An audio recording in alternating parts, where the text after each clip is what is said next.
everyone, thanks for joining me and Bear. Today we are going to be doing, or I'm going to be doing, a mixed media page on an old cookbook. I'm going to show you how I prep the book for the painting, and I'm just going to go with the flow. I think I'm going to do a face today, and I'm going to be using acrylic paints. So I have a selection of acrylic paints, I have some paintbrushes, and I'm just going to see what shows up on the page, and I hope you join me. I'm going to flip the camera around and show you the products that I'm using and how I use old cookbooks or any kind of book as an art journal. All right.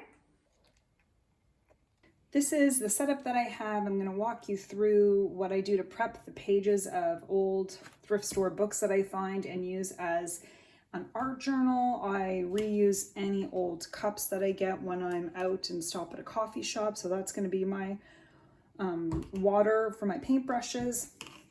And I have some paint. This is Winsor Newton Galleria.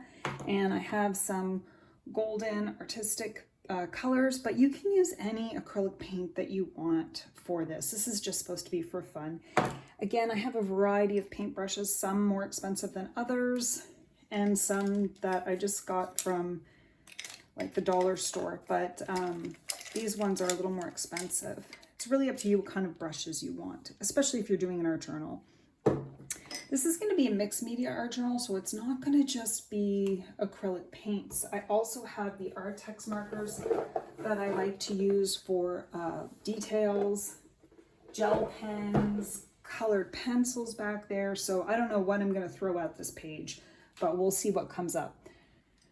When it comes to prepping your old book, I'm going to move this a little bit closer.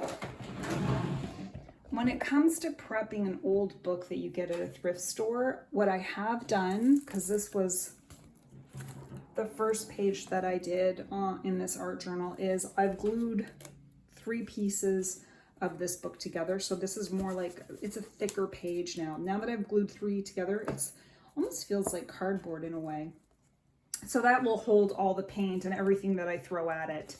This one didn't have any old book pages glued to it. So this one, I've prepped this page by gluing 3 pages together from this old book. Then I added some old book pages using glue, and that's how I've prepped the page. I'm probably not going, a lot of times I'll add, where is it? Gesso. I always have problems finding my gesso, but sometimes I add gesso to prep the page. But because this book, I chose this book specifically because these pages are they're not shiny, so they anything can stick to them, so I don't need to worry about it. If you're choosing a thrift store book to use as an art journal, go through the pages. Is there a sheen to them? If there is, then you're probably going to have to add some gesso so that your paint will stick. I picked this because there was none. The way it feels, it's just like there's nothing on this page. It's just paper. There's no sheen to it. So I can't find my gesso right now, but usually I'll add gesso to the page. One thing that I use to glue the pages together is the Mod Podge glue, but I think any glue will do. I've seen people use stick glue from, you know, their kids' school supplies, and just glue 3 pages together. That's what I do. You don't have to glue 3 pages. You can pick what works for you. And that's how I've prepped this book. So now I'm just gonna, I don't think there's anything else. I'm probably gonna use some, if you watch my videos, I love the sparkles and the gold. Gel pens, I've got a couple of gel pens. I keep my stuff in an old, I think this, I don't even know where I got this, but oh, there's my gesso. There it is. Hold on a second. Here's the gesso that I use. This is just the basics gesso. So it's good when you're painting on something like a book page to prep your page with the gesso, because it helps the paint stick to it better, or colored pencil, gel pens, whatever it is you're using.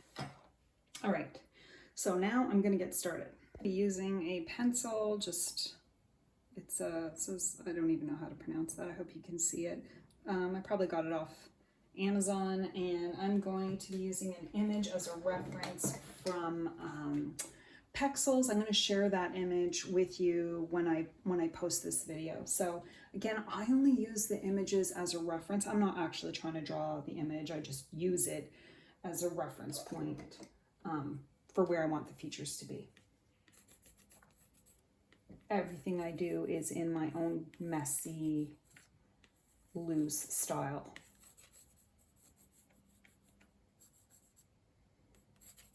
And so I just map it out. I map out the image, and again, the end result is probably not going to look like what I start out with. I just go with the flow.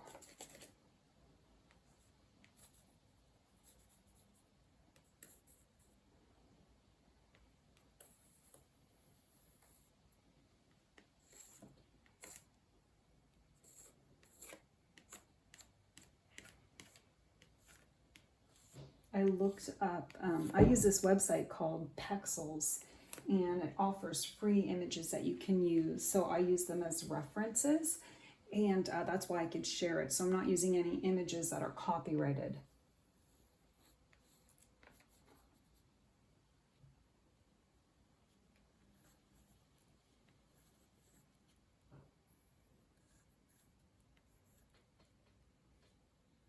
And again, it's not about perfection at all.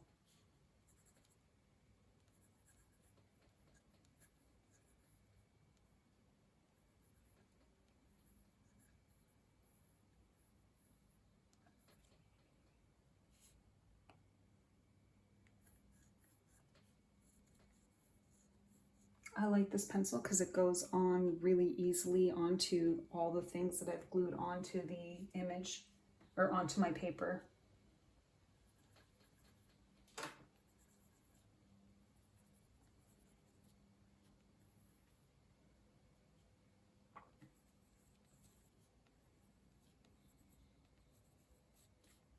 And you keep going even if you feel like you've made a mistake, which obviously I feel like I made a mistake with this, with the nose, but that's okay. I'm just going to keep going.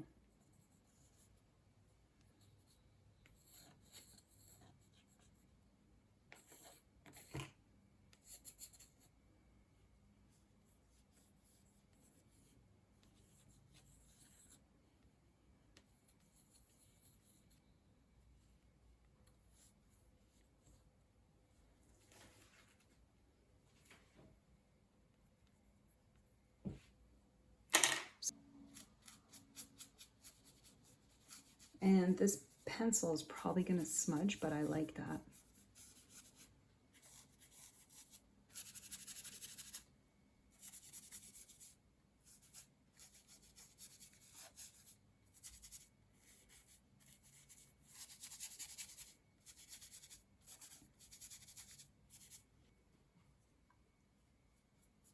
I like this color because it matches the color of the pages that I've glued on. Now I feel like this nose is not far enough down. And no, I'm not trying to erase my mistake too much, but I could see where that's not going to work a whole lot. So I'm just going to do that.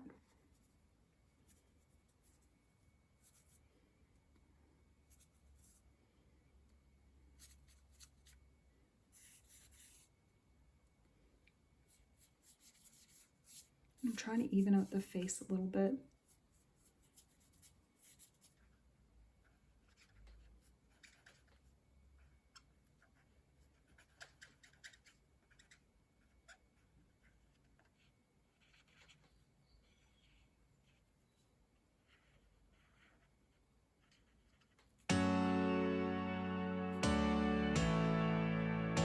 Move the nose down slightly from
isn't it?